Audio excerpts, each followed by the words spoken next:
Hello everyone, मैं सुमन कुमार फिर से स्वागत करता हूं आपको हमारे यूट्यूब चैनल अभ्यास एजुकेशन में। और मेरे प्यारे बच्चों, आज हम लोग जो डिस्कस करने वाले हैं चैप्टर वो एक्सरसाइज 1.3 होगा, एनसीईआरटी बुक से।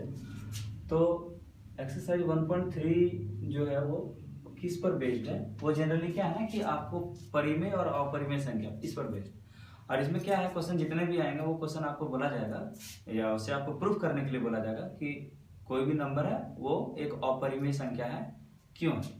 कोई भी नंबर कहने का मतलब रूट में कोई भी नंबर होगा वो एक अपरिमेय संख्या, जैसे √3 हो गया, √5 हो गया, √2 हो गया, √7 हो गया, ये सब एक अपरिमेय संख्या होता भी है। आप क्लास 9th में भी इसके बारे में डिस्कस कर रहे होंगे, परिमेय और अपरिमेय के बारे में। परिमेय संख्या कौन सा होता है, अपरिमेय संख्या कौन सा होता है। वैसे भी हम जब नोट्स का डिस्कशन करा रहे थे तो नोट्स में भी आपको हम दिए थे, बताए थे परिमेय और अपरिमेय के बारे में। चलिए छोटी सी जानकारी फिर से हम लोग एक बार हासिल कर लेते हैं, परिमेय संख्या और अपरिमेय के बारे में एक बार जान लेते हैं। तो ये है परिमेय और यहाँ पर है अपरिमेय। जनरली परिमेय को हम लोग रेशनल नंबर कहते हैं, RATIONAL रेशनल, और इसको इरेशनल कहते हैं।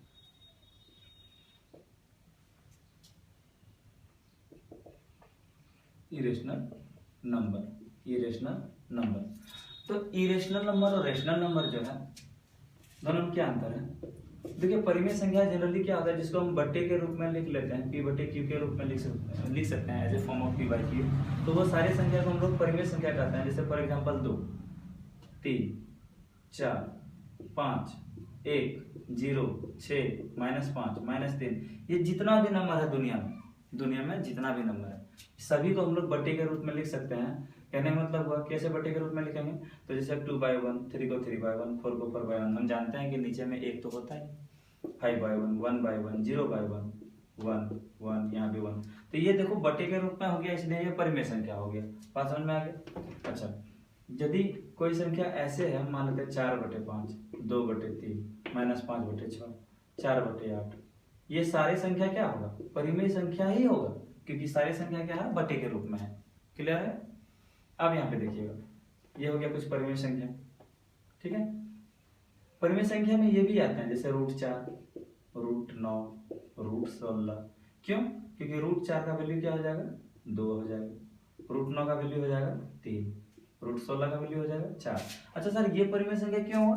क्योंकि √4 को 2 लिखे, 2 को 2/1, 3 को 3/1, 4 को 4/1 लिख सकते हैं या नहीं लिख सकते हैं? बिल्कुल आप कहेंगे लिख सकते हैं सर। यदि हम लिख सकते हैं तो ये क्या होगा? एक प्रकार का परिमेय संख्या ही तो होगा।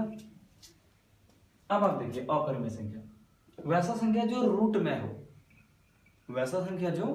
में हो, वे सारी संख्याएं अपरिमेय संख्या कहलाएगी। जैसे √2, √3, √4। लेकिन √4 परिमेय है क्योंकि √4 का वैल्यू हो जाता है 2। अच्छा, √5, √6, √7, √8, √9। √9 तो नहीं होगा क्योंकि √9 का वैल्यू हो जाता है तो 3/1 लिख सकते हैं, 2/1 लिख सकते हैं। इसलिए रूट वाला वैसा रूट जिसका परफेक्ट स्क्वायर निकल जाता है, लाइक जैसे हो गया आपका 4, 1 हो गया, 9 हो गया, 16 हो गया, 25 हो जाएगा, 36 हो जाएगा, इस तरह 49 हो जाएगा। इस तरह बहुत सारा संख्या जिसका परफेक्ट स्क्वायर निकल जाता है। जिस नंबर का परफेक्ट स्क्वायर निकल जाए वह संख्या अपरिमेय नहीं होता है, वो परिमेय संख्या होता है, यानी कि रेशनल नंबर होता है। क्लियर है? तो यहाँ पर जैसे हो गया √9, √10 अपरिमेय होगा, √11 ये भी अपरिमेय संख्या होगा। तो ओवरऑल आपको ये बातें समझ में आ गया होगा कि परिमेय संख्या जो रूट में नहीं होता है, इसका मतलब जो बटे में होता है, 4/5, 2/3, वैसा संख्या जिसको P/Q के रूप में हम लोग लिख लेंगे, वह संख्या को हम लोग क्या नाम देंगे?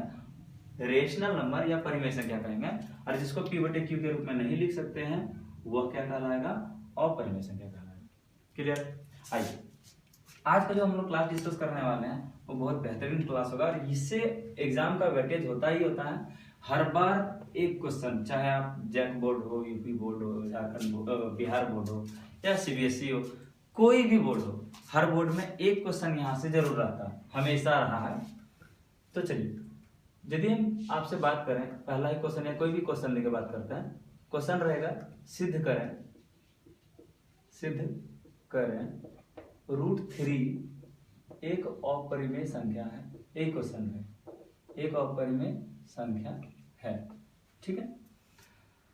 अच्छा, √3 की जगह पर और क्या क्या हो सकता है? √2, √5, √7, √6।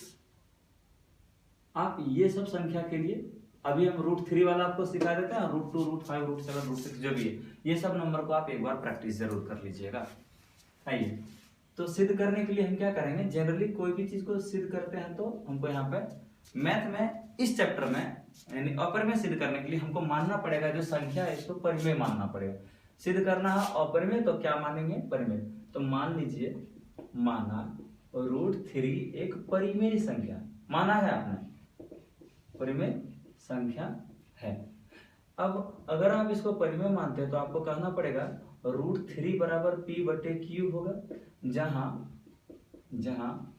p तथा q पूर्णांक होता है, p तथा q पूर्णांक है, और q का वैल्यू 0 के बराबर नहीं है, यानी कि नीचे वाला 0 नहीं होना चाहिए, नीचे वाला 0 नहीं होना चाहिए। 1 2 3 4 कुछ भी होगा लेकिन चलेगा, 0 नहीं होना चाहिए। तो जैसे ये हो गया, अब हम क्या करते हैं, क्रॉस करते हैं, क्रॉस मल्टीप्लाई। तो आप देखो /1 इसके नीचे कर सकते हैं, बोलो हाँ या ना। जैसे /1 कर देंगे यार, p × 1 क्या आ जाएगा, p = कितना हो जाएगा, बोलो √3 × q होगा, क्योंकि ये नीचे व ऊपर से गुना हो जाएगा, √3q, p बन जाए p, बोलो हाँ या ना। अब हम क्या करते हैं, दोनों तरफ वर्ग करने पर, दोनों तरफ वर्ग करने पर, वर्ग क्यों कर रहे हैं, क्योंकि इसका रूट को हमको हटाना है, रूट हटाने के लिए वर्ग कर रहे हैं। p² = √3q का होल स्क्वायर, बोलो हाँ या ना। क्लियर है? अब आप देखो, p² √3 का स्क्वायर कितना हो जाएगा, 3, और q का स्क्वायर क्या हो जाएगा, q², बोलो हाँ या ना। इसको थोड़ा देर के लिए हम मान लेते हैं इक्वेशन 1, कोई प्रॉब्लम? अब आप देखिए, ये 3 इधर मल्टीप्लाई है बाबू, तो 3 यदि इधर आ जाता तो हम कह सकते हैं p²/3 = q² होता, बोलो हाँ। अच्छा, ये लिखना नहीं है, ये सिर्फ हम आपको सिखा रहे हैं, ये बता रहे हैं कि इस तरह हो सकता है, बिल्कुल हाँ हो सकता है। तो 3 इधर मल्टीप्लाई था, इधर आके डिवाइड में हो सकता था, यदि डिवाइड में हो जाता तो हम यही नहीं कहते कि जो p² है वो 3 से विभाज्य है, तो हम कह सकते हैं अतः p² किससे विभाज्य है, 3 से विभाज्य है, यानी डिविजिबल है 3 से। यदि p का स्क्वायर डिविजिबल है तो हम कह सकते हैं p भी 3 से विभाज्य होगा। अरे नहीं होगा, कैसे? आपके मन में आ रहा होगा जैसे कैसे। मान लेते हैं कोई संख्या है, चलो 6 है, ये 6 जो है 3 से कट जाता है, तो 6 का स्क्वायर करो, 6 का स्क्वायर कितना हो जाएगा, 36। क्या 36 3 से नहीं कटेगा? अरे कटा कि नहीं कटा, कट गया। तो इसी तरह कर सकते, यदि स्क्वायर डिविजिबल है तो p भी डिविजिबल होगा, यानी p डिविजिबल है तो स्क्वायर भी डिविजिबल होगा, कटेगा। क्लियर? आइए आगे थोड़ा सा बढ़ते हैं। जब डिविजिबल है तो ये स्टेप लिखने के बाद आपको लिखना मानना पड़ेगा। अब मान लो यदि 3p को काट रहा है, सॉरी हाँ 3p को काट रहा है, 3p² को काट रहा है, तो इसका मतलब 3q² को काटता है कि नहीं काटता है, इसको हम लोग जाके प्रूव करके देखते हैं। तो मान लो p बराबर, p को ही काट रहा था बार बार, इसलिए p को मान लो 3k। अच्छा 3k क्यों माने, क्योंकि क्वेश्चन में आपको √3 को लेकर बात कर रहे हैं, इसलिए √3k मानेंगे। अगला क्वेश्चन में यदि आपको √2 का बात कर रहा है तो यहाँ 2k मानना, √5 का बात करेगा तो 5k मानना, √7k का बात करेगा तो यहाँ 7k मानना पड़ेगा आप लोगों को। क्लियर है? आइए, जब आप मानते हैं तो समीकरण 1 से जरा आप बात करिए। समीकरण 1 में था p², तो p की जगह पर 3k का होल स्क्वायर होगा कि नहीं होगा, p² की जगह पर 3k स्क्वायर, तो इधर क्या है 3q का स्क्वायर। अब आप देखो, जब आप इसको स्क्वायरिंग करेंगे तो 3 का स्क्वायर कितना हो जाएगा, 9, और k का स्क्वायर हो जाएगा, इक्वल टू कितना हो जाएगा, 3q का स्क्वायर। जरा इसको यहाँ पर लेके आते हैं, समझिएगा। 9k² equal to 3q², 9k² equal to 3q का स्क्वायर। सॉरी यहाँ 9 है, बोलो यार 3 से 3 जा 9 होगा कि नहीं होगा? आप बोलेंगे बिल्कुल होगा। तो इसका मतलब 3k² इक्वल टू q², बिल्कुल सही है ना। अब आप जरा सा देखिए, ये 3 यहां पर मल्टीप्लाई हुआ तो ये तो उधर जाएगा तो क्या आ जाएगा, डिवाइड हो जाएगा। बोलो हाँ या ना, बोलो हाँ या ना, बिल्कुल। इसका मतलब हम कह सकते हैं 3 जो है किसको डिवाइड कर रहा है, क्यू स्क्वायर को। तो हम लिखेंगे अतः 3 या क्यू स्क्वायर किससे विभाज्य, 3 से विभाज्य है। तो क्यू भी 3 से विभाज्य होगा, नहीं होगा, क्योंकि स्क्वायर यदि कट रहा है तो उसका वो नंबर भी उससे डिविजिबल होगा, कटेगा। अर्थात P तथा Q, देखो P को भी 3 काट रहा था, यहां पर P को भी 3 काट रहा था और Q को भी 3 काट रहा है, यानी P तथा Q का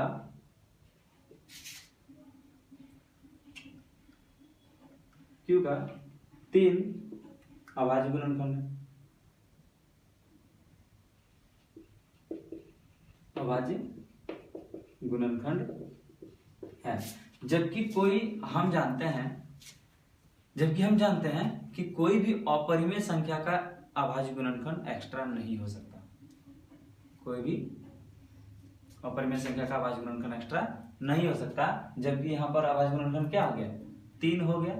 ये क्यों हुआ, ये इसलिए हुआ क्योंकि हम शुरू में माने थे इसको परिमेय संख्या। इसका मतलब परिमेय संख्या तो माने थे, इसका मतलब ये गलत मान लिए थे, है ना। अतः ये तब संभव हुआ जब हमने ये गलत माना। या नहीं तो इसको आप ऐसे भी लिख सकते हैं, ये तब संभव हुआ जब ये हमने गलत माना था। तो लिखिए ये हमारे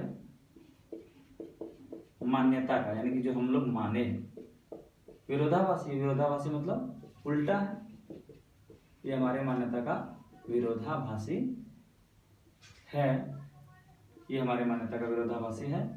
इसलिए √3 एक अपरिमेय संख्या होगा, अपरिमेय संख्या होगा। बात समझ में आया, कोई दिक्कत। अब आप देखिए, यदि कोई तरह का प्रॉब्लम है तो एक बार फिर से रिवाइंड करके दूसरा बार वीडियो देखिए। और ये जो है पक्का है, एग्जाम में पूछता है। ये √3 की जगह पर √2 को प्रूव करके देखते हैं। जहां जहां √3 है वहां 2 हो जाएगा। हम लोग प्रूव कर रहे हैं इस बार √2। यदि ये क्वेश्चन आप नहीं उतारे थे तो थोड़ा सा बैक करिए वीडियो और वहां से जाके पस करके नोट कर लीजिए। ये 2 होगा, ये 2 होगा, यहाँ 2 का स्क्वायर, यहाँ 4 होगा। कोई दिक्कत, √2 ठीक है। 9 के जगह पर यहाँ क्या आ जाएगा 4, यहाँ 2, यहाँ होगा 2, जहाँ जहाँ 3 था वहाँ हो जाएगा 2, और जहाँ जहाँ 9 था वहाँ 2 का स्क्वायर क्या आ जाएगा 4। अब देखिए √2 को एक बार प्रूव करते हैं आपके सामने। सिद्ध करें √2 एक अपरिमेय संख्या है। वही फॉर्मेट में बना रहे हैं, माना √2 एक परिमेय संख्या है, तब √2 बराबर कह सकते हैं P/Q होगा। √2 बराबर P/Q, जहां P तथा Q एक पूर्णांक है, Q का वैल्यू 0 नहीं है, ये 0 नहीं है। अच्छा, इसको बटे 1 कर दिया तो क्रॉस मल्टीप्लाई करेंगे तो P बराबर क्या आ जाएगा √2 × Q होगा, √2 × Q। दोनों तरफ स्क्वायरिंग करेंगे तो P² = √2 क्या, √2 × Q का होल स्क्वायर, √2 का वैल्यू 2, Q² का Q²। अब आप देखो P² = क्या होगा, हम कह सकते हैं इधर 2 गुणाम है, ये इधर आएगा तो क्या होगा भागाम होगा। इसका मतलब 2 जो है भागाम होगा, इसका मतलब 2 P² को भाग देगा तब तो भागाम है। तो हम कह सकते हैं P² 2 से विभाज्य है। यदि स्क्वायर 2 से विभाज्य है तो P भी 2 से विभाज्य होना चाहिए। बिल्कुल भी होगा, हमने आपको पिछले वीडियो में बताया भी, पिछला इसी क्वेश्चन के पीछे वाला क्वेश्चन में। अब मान लेते हैं P बार बार विभाज्य हो रहा था, तो P को हम कुछ और मान लेते हैं। कितना मान लिए 2 के। आप बोलेंगे सर 3 के क्यों नहीं मान, 4 के क्यों नहीं मान, तो नहीं मान सकते क्योंकि हमको प्रूव करने वाला √2, तो आप कुछ और थोड़ी मान लीजिएगा। समझ पा रहे हैं कि नहीं समझ पा रहे? आपको आपका घर जाने के लिए बोला जाएगा आपके टीचर, तो आप क्या करिएगा, दूसरे के घर, पड़ोस का घर घुस जाइएगा, नहीं ना, तो वही बात है। अच्छा चलिए, तो P बराबर 2 के हो गया। समीकरण 1 इसको माने था, इस इक्वेशन में हम किसका वैल्यू, P का वैल्यू रखना है, यानी P² यानी 2K का स्क्वायर, बोलो हाँ या ना, बराबर 2Q का स्क्वायर, ये सेम टू सेम। अब देखो टू का स्क्वायर 4 और k का square k square equal to 2q²। अब आप देखो यही चीज को यहाँ वहां ऊपर लिख दिया, तो ये 2 से 2 बार में कटेगा, यानी q² इक्वल टू 2k का स्क्वायर। अब आप देखिए ये गुणांक होगा कि नहीं होगा, तो इधर आके डिवाइड होगा कि नहीं होगा, बोलो हाँ या ना, बिल्कुल होगा। जब आप डिवाइड कर सकते हैं तो यार आप इसको लिख सकते हैं कि q² जो है वो किससे कटेगा, वो 2 से कटेगा, यानी q² 2 से विभाज्य है, इसका मतलब स्क्वायर विभाज्य तो q भी 2 से विभाज्य होगा। अर्थात p तथा q का 2 अभाज्य गुणनखंड, या p तथा q का अभाज्य गुणनखंड 2 है, थोड़ा सा उल्टा लग रहा था। p तथा q का अभाज्य गुणनखंड कितना है, 2 है ना। जब p तथा q का अभाज्य गुणनखंड 2 हुआ, जबकि हम जानते हैं कोई भी अपरिमेय संख्या का अभाज्य गुणनखंड नहीं हो सकता, तो हम कह सकते हैं ये हमारी मान्यता का क्या है, विरोधाभासी है। अब मान लेते हैं √3 √2 12 का अभाज्य गुणनखंड निकालना है आपसे कोई बोलेगा, तो आप बोलेगा सर 2 से 2 6 जा 12, 2 से 2 3 जा 6। मान लेते हैं आपको 2 का अभाज्य गुणनखंड करना बोलेगा तो बोलेंगे 2 1 जा 2। आपको 4 का बोलेगा तो आप बोलेंगे 2 2 जा 4 या 2 1 जा 2, ऐसे करके आप निकाल लेंगे। इसका हो गया। अब √2 का भाई अभाज्य गुणनखंड निकलता है क्या भला, अरे बोलो ना, नहीं निकलता। √3 का अभाज्य गुणनखंड निकला, जो चीज रूट में रहता है उसका नहीं निकलता, तो बोलेगा सर √4 का आप कैसे बोल दिए, तो √4 का वैल्यू 2 होता है ना रेसिला, तो 2 का तो हम लोग कर ही ना सकते हैं यार, बात समझ में आ रहा। अपरिमेय संख्या का अभाज्य गुणनखंड नहीं होता है, जबकि हम √2 का अभाज्य गुणनखंड क्या देख लिया, प्राइम फैक्टराइजेशन का होता नहीं है। ये इसलिए हो गया, तो इसका जो अभाज्य गुणनखंड निकला ये इसलिए हुआ क्योंकि हम लोग जो माने थे वो क्या माने हैं, गलत मान लिए थे, इसलिए हम लिखेंगे ये हमारी मान्यता का विरोधाभासी है, इसलिए √2 एक अपरिमेय संख्या होगा। क्लियर है, उम्मीद करते हैं ये सारा बात आपको समझ में आ गया। ये टाइप 1 का क्वेश्चन है, और एक टाइप का क्वेश्चन आएगा जो कि हम लोग डिस्कस कर देते हैं आगे वाला वीडियो में, ताकि आपको पूरा ये चैप्टर क्लियर हो जाए। 3√2 एक अपरिमेय संख्या है, ये आपको सिद्ध करना है अपरिमेय संख्या। मेरे प्यारे बच्चों, जैसा कि आपने पिछला क्वेश्चन में देखा सिर्फ √2 पढ़ा होगा आपने शायद, है ना, शायद क्या कंफर्म, लेकिन इसमें हम क्या पढ़ रहे हैं 3√2, इसका मतलब √2 के साथ कोई अलग संख्या भी आ रहा है। तो इस तरह का सवाल को हम लोग डील करने के लिए क्या करते हैं, बेसिकली हम लोग सेम वही प्रोसेस को फॉलो करते हैं। जैसे सॉल्व कर लेते हैं जरा, माना 3√2 एक परिमेय संख्या है, एक परिमेय संख्या है। जब कोई ये परिमेय संख्या है तो हम इसको लिख सकते हैं 3√2 बराबर p/q, जहाँ p तथा q एक पूर्णांक है एवं q नॉट इक्वल टू 0। बोलो हाँ या ना, ये बात आप भली बात बहुत अच्छे से जानते हैं। अब आप जरा से गौर करेंगे, इस तरह का जब भी सवाल आएगा ना, टाइप 2 वाला जब भी सवाल आएगा, तो आप हमेशा एक बात याद रखेंगे, जो भी चीज़ रूट में है उस रूट को कोशिश करिएगा हमेशा सिंगल रखने का, यानी अकेले रखने का। तो यहाँ पर 3√2 है, तो रूट में सिर्फ 2 है, तो √2 को अकेले रखेंगे, तो यहाँ 3 मल्टीप्लाई है, उधर जाएगा तो क्या हो जाएगा, डिवाइड, यानी p/q और नीचे में हो जाएगा 3। बोलो हाँ या ना। अब आप ये बताओ, यदि p/q एक परिमेय संख्या है, हम जानते हैं क्योंकि यदि p/q के रूप में कोई है तो परिमेय संख्या, यदि p/q एक परिमेय संख्या है तो क्या p/3q एक परिमेय संख्या नहीं होगा?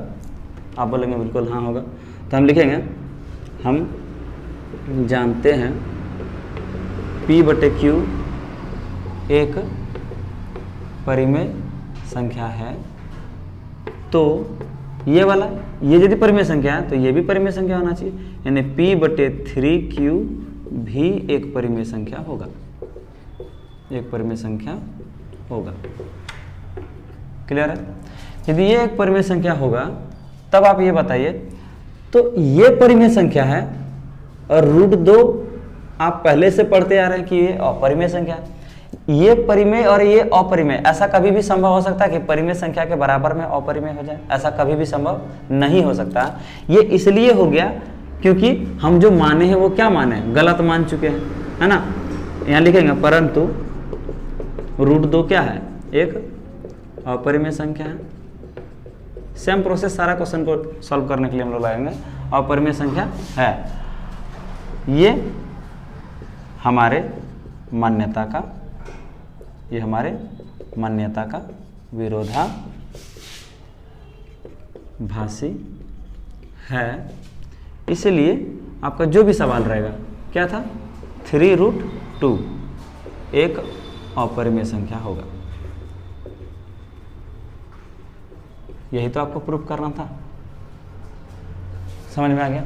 चलिए इसी पर, इसको आप नोट कर लीजिए, इसी पर डिपेंडेड हम और भी बहुत सारा सवाल को हम आपको करा दे रहे हैं। सपोज करो इस बार क्वेश्चन आपको आ गया कि 2 + √5 एक अपरिमेय संख्या, ये प्रूफ आपको करने के लिए बोला जा रहा है, 2 + √5। तो आप देखो वही टाइप आ गया ना, क्या, तो रूट के साथ कोई अलग संख्या, चाहे वो जोड़ में या चाहे वो घटाव में, चाहे वो गुना में या चाहे वो भागा में, तो यहाँ जोड़ में क्या आ रहा है, 2 आ रहा है, यानी कोई अदर संख्या आ गया। जैसे ही आप अदर संख्या आते देखते हैं तो आप क्या समझते हैं, वो टाइप 2 का क्वेश्चन होगा। और उसको देखिए, इसमें जब भी टाइप 2 होगा ना, तो सबसे बड़ी बात ये हो जाएगा कि टाइप 2 वाला सवाल को आप कभी भी बहुत ज़्यादा लेंदी, उतना ज़्यादा स्क्वायरिंग वगैरह करना था या फिर डिविजिबल दर्शाते थे, उतना आपको यहाँ पे करने का जरूरत नहीं पड़ेगा। आप एकदम सिंपल सा बनाइएगा। तो देखिए हम मान लेंगे जो भी सवाल है क्या था, 2 + √5, तो मान लिया 2 + √5 एक परिमेय संख्या है, तो हम कह सकते हैं 2 + √5 = p/q, बोलो हाँ या ना। तो अब हम क्या बोले थे, अगला स्टेप में हम बोले थे जो भी चीज रूट में है यार, जो भी चीज रूट में है उसको कोशिश करना है, कोशिश क्या, उसको कर ही देना, अकेले रख देना है। यानी यहाँ पर √5 को अकेले करना होगा, यानी p/q होगा, तो इधर +2 था उधर ले जाएंगे, तो ये क्या हो जाएगा, -3 हो जाएगा, बोलो हाँ या ना। क्लियर है। अब हम जानते हैं p/q यदि कोई परिमेय संख्या है तो p/q-3 भी क्या होगा, परिमेय संख्या है। परिमेय संख्या में किसी संख्या को जोड़ा जाए, यानी परिमेय संख्या में यदि कोई भी नॉर्मल संख्या को जोड़ा जाए वो परिमेय ही होगा, और अपरिमेय संख्या में कोई भी नॉर्मल संख्या कहने का मतलब हो गया 1 2 3 4 -1 -2 जोड़ा जाए या घटाया जाए, गुना किया जाए, भागा किया जाए, तो अपरिमेय। अपरिमेय में किसी भी सामान्य संख्या को जोड़ जाए, गुना किया जाए, घटा किया जाए या भागा किया जाए, अपरिमेय होगा। और इसी प्रकार परिमेय में जोड़ा जाए, घटाया जाए, गुना किया जाए, भागा किया जाए, वो भी क्या होगा, परिमेय होगा। तो परिमेय में परिमेय होता है और अपरिमेय में अपरिमेय होता है। तो p/q-3 ये यदि परिमेय संख्या है तो ये भी परिमेय संख्या होगा। और वैसे भी तो आप जानते हैं इस इतना बटे इतना तो इतना बटे इतना, तो ये परिमेय, तो ये भी परिमेय होगा कि नहीं होगा, बिल्कुल होगा। तो हम लिख सकते हैं कि क्या लिखेंगे, p/q-3 भी एक परिमेय संख्या होगा। परंतु यहाँ पर क्या है, √5, हम √5 पढ़ते आ रहे हैं, पिछला जन्म से भी पढ़ते आ रहे हैं शायद, मतलब कहने का मतलब पुराना जो क्वेश्चन पढ़ रहे थे हम लोग टाइप 1 में देख लिए थे, √5 क्या था, अपरिमेय संख्या, परंतु √5 एक अपरिमेय संख्या है। ये हमारी मान्यता का विरोधाभासी है, इसलिए क्या 2 + √5 भी क्या होगा, एक अपरिमेय संख्या होगा। क्लियर है, कोई दिक्कत।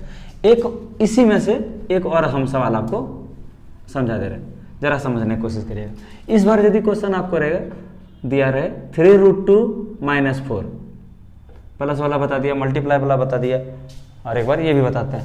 इसमें चलो सपोज करो कि यहाँ डिवाइड है, मान लेते हैं डिवाइड/2 है, और ये प्रूफ करने वाला एक अपरिमेय संख्या, इसको प्रूफ करिए। तो आप क्या करेंगे, मान लेंगे सेम टू सेम वही संख्या को, 3√2 - 4/2 ये एक परिमेय संख्या है, तो 3√2 - 4/2 को आपको p/q लिखना पड़ेगा। अब हमने अगला स्टेप में आपको क्या समझाया, अगला स्टेप में हमने आपको समझाया कि जो भी चीज़ रूट में है उस रूट को सिंगल कर लेना है, यानी कि अकेले रखना है। तो आप बोलो बाबू 3√2 - 4 बराबर p/q, इधर 2 डिवाइड है तो इधर आके क्या आ जाएगा, मल्टीप्लाई, यानी 2p होगा, बोलो हाँ या ना। अब आप 3√2 को रखेंगे तो इस -4 को लगना पड़ेगा, आपको तो आता ही होगा, याद करो आप 9 क्लास में पढ़े होंगे x का वैल्यू कैसे निकालते थे, उसी तरह यहाँ √2 को निकालना है, तो उसी तरह 2p/q हो जाएगा, -4 है तो इधर आके क्या आ जाएगा, +4। उम्मीद करते हैं ये बात समझ में आ गया होगा। अब सिर्फ √2 आपको चाहिए था ना, √2 चाहिए था, तो 3 इधर मल्टीप्लाई में, उधर आके क्या आ जाएगा, डिवाइड में, यानी 2p/q + 4 and it is divisible by 3। ये पूरा मल्टीप्लाई था, पूरे क्या आ जाएगा, डिवाइड। क्या इसी डिवीजन को आप आगे में या इधर 1/3 लिख सकते हैं, बोलो हाँ। पूरा में बटे था तो उसको हम अपने मन से क्या लिख दिया, 1/3, ये लिख सकते हैं। तो अब आप ये बताइए, अब आप यहाँ पर लिखेंगे, हम जानते हैं हम जानते हैं P बटे Q एक परिमेय संख्या है, इसलिए ये वाला जो भी संख्या है, यदि ये परिमेय संख्या है तो इससे निकलने वाला यहाँ पर जो भी संख्या होगा, यानी √2 को इकलौता, चाहे रूट में जो भी संख्या हो उसको इकलौता करने के बाद जो भी संख्या होगा वो भी क्या होगा, अपरिमेय संख्या, सॉरी वो भी क्या होगा, परिमेय संख्या होगा, क्योंकि ये भी बट्टे के रूप में है कि नहीं। देखो चाहे ओवरऑल करें तो फलाना बटे 3 हो गया, या 2p बटे q होगा, या 2p बटे 3q होगा, या यहाँ पर जब मल्टीप्लाई करेंगे तो 4 ये 3 से मल्टीप्लाई हो जाएगा नीचे में तो 4/3 हो जाएगा। बोलो क्लियर है कि नहीं। तो यहाँ भी तो बट्टे के रूप में दिख रहा है, यानी हम कह सकते हैं ओवरऑल 1/3 2p/q प्लस 4 भी एक परिमेय संख्या होगा। परंतु आप ये कैसे कह सकते हैं सर कि ये वाला इधर वाला पोर्शन परिमेय है और ये वाला पोर्शन क्या है, अपरिमेय, क्योंकि हम जानते हैं √2 क्या होता है, अपरिमेय संख्या, वही लिखेंगे, परंतु √2 एक अपरिमेय संख्या है। अब परिमेय और ये परिमेय है और ये अपरिमेय है, ये रेशनल है, ये इरेशनल है। कभी भी रेशनल और इरेशनल एक होगा क्या, नहीं ना होगा। तो हम ये, लेकिन हमारा क्या हो रहा था, इक्वल हो रहा था। इसका मतलब ये इसलिए हो रहा था क्योंकि हम माने थे, वो क्या माने थे, गलत माने थे। वही लिखेंगे ये हमारी मान्यता का विरोधाभासी यानी उल्टा है। इसलिए ये जो भी सवाल था मेरा क्या था जी, तो आपके पास क्वेश्चन था 3√2 - 4/2 ये एक अपरिमेय संख्या होगा पूर्व। उम्मीद करते हैं कि टाइप 1 और टाइप 2 में आपको कोई तरह का कहीं कोई प्रॉब्लम नहीं हुआ होगा। अब आप एक्सरसाइज 1.3 को निकालिएगा एनसीईआरटी बुक से और 1.3 का सारा सवाल को देखिएगा। कोशिश इसी प्रोसेस में सारा क्वेश्चन को आप डालिएगा, आपका बिल्कुल सारा क्वेश्चन बन जाएगा। एक क्वेश्चन यदि हम आपको और बता दें तो जरा सा देखिएगा। इसी क्वेश्चन में एक क्वेश्चन आपका पूछा जाता है, बाय द वे 1/√2 हुआ, तो 1/√2 हुआ, इसका मतलब 1/√2 ये भी तो किसी के फ्रैक्शन में यानी कि मल्टीप्लाई या डिवाइड में तो हो गया ना। तो इसका मतलब ये अपरिमेय संख्या, इसको प्रूव करना, तो हम क्या करेंगे, कॉमन बात है वही चीज़, 1/√2 एक परिमेय संख्या मानेंगे, तो लिखेंगे 1/√2 = p बटे q। बोलो हाँ या ना, बिल्कुल होगा सर जी। अब आप क्या करेंगे, यहाँ पर अगला स्टेप में हमने क्या बोला था आपको कि जो भी चीज़ रूट में है उसको क्या करना है, सिंगल करना है, यानी अकेले करना है। अब देखो क्रॉस मल्टीप्लाई जब आप करेंगे तो आपके पास होगा √2p, देखो क्रॉस में √2 × p और q × 1 तो हो गया। अब √2 को अकेले करना तो इधर q हो जाएगा, p मल्टीप्लाई में तो इधर आकर p क्या हो जाएगा, डिवाइड हो जाएगा। इसका मतलब p बटे q कोई संख्या जो है वो परिमेय संख्या है, तो q बटे p परिमेय संख्या नहीं होगा, बिल्कुल होगा, क्योंकि कोई भी संख्या यदि बट्टे के रूप में होता है वो रेशनल नंबर होता है, यानी परिमेय संख्या होता है। अब आप ये बताइए, हम लिखेंगे, हम जानते हैं p बटे q एक परिमेय संख्या है, तो इधर क्या बचा, जो संख्या रूट के बाद जो भी बचेगा वो क्या होगा, ये भी परिमेय संख्या होगा, यानी q बटे p भी एक परिमेय संख्या होगा। परंतु यहाँ पर जो √2 है, √2 को आप पिछले लेक्चर में पढ़े थे, इसी वीडियो में शुरुआत में आप पढ़े थे √2, यानी रूट में कोई भी संख्या होता है जो परफेक्ट स्क्वायर नहीं होता है, यानी कि 4, 16 या फिर 36 हो गया, या फिर आप ये ले लो 100 ले लो, ये सब परफेक्ट स्क्वायर, इसका रूट निकल जाता है। तो वो सब संख्या को छोड़कर बाकी जो भी संख्या रूट में होता है सब क्या होता है, अपरिमेय। तो ये अपरिमेय है, ये अपरिमेय है, और ये हम लोग क्या साबित कर रखे हैं, परिमेय है। परिमेय और अपरिमेय दोनों इक्वल हो नहीं सकता है। इसका मतलब ये इसलिए हो गया क्योंकि हम माने हैं, वो क्या माने हैं, गलत माने हैं। ये हमारी मान्यता का विरोधाभासी है, इसलिए 1/√2 एक अपरिमेय संख्या है, ये प्रूव्ड हो गया। चारों का चारों टाइप जितना भी है, यानी कि चारों क्वेश्चन इस टाइप में, सेकंड टाइप में चारों क्वेश्चन एकदम सेम टू सेम वही प्रोसेस से बनाए। 1.3 का सारा सवाल आप इसी तरह डील करने की कोशिश करिएगा, सारा क्वेश्चन आपसे बन जाएगा। और यदि कोई प्रॉब्लम हो तो आप नीचे डिस्क्रिप्शन में लिंक दिया होगा, वहाँ से आप हमारा ग्रुप में जुड़ जाएंगे, या नहीं तो आप कमेंट करके कमेंट बॉक्स में बोलिएगा कहाँ पर किस तरह कौन सा क्वेश्चन में आपको डाउट आया, हमारा कोई न कोई टीम से आपको वहाँ पर रिप्लाई मिल जाएगा। अगला ये कि यदि आपको ये सारा टॉपिक समझ में आ रहा है तो हमारे चैनल से यदि आप जुड़े नहीं है, हमारे यूट्यूब चैनल को सब्सक्राइब कर लीजिए और साथ ही साथ बेल आइकन को हिट कर लिए ताकि हमारा वीडियो जो है वो आपको प्रॉपर रेगुलर आते रहे। Thank you so much.